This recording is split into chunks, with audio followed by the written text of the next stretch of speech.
So that subject of borrowing and lending money, there's an old phrase which says never a borrower or a lender be, which I think is a ridiculous, awful, overgeneralized, callous, inhumane phrase. In the real world, that's just a ridiculous phrase. I don't like it at all. It's awful, really bad.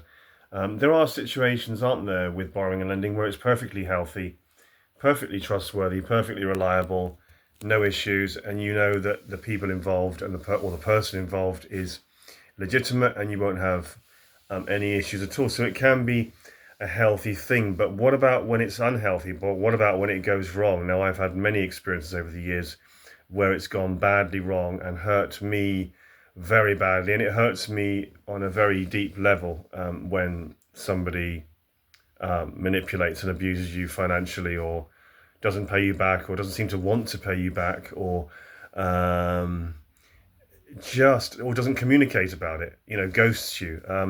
That really affects me on a deep level. Are you like that? How many bad experiences have you had?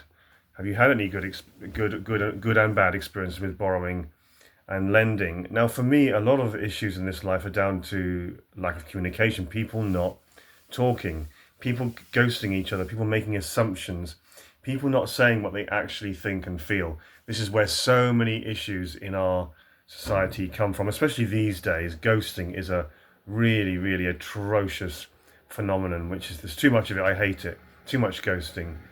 People need to communicate. Often, when somebody's letting me down with money or messing me about with money that they owe me, in the end, I don't know about you, but I feel it's not even about the money. In the end, you feel, well, don't worry about the money. If you're struggling, I'll let you have it.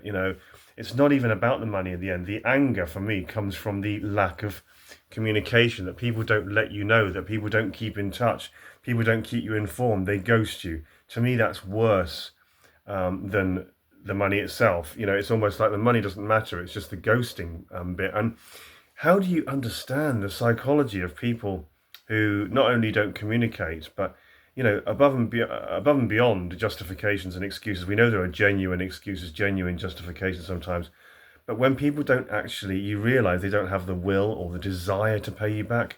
How do we understand the psychology of someone like that? That is just beyond atrocious, isn't it? There are people who actually, when you realize they don't want to, they don't care, they don't actually have the will or the desire to pay you back. I mean, I can't fathom that psychology.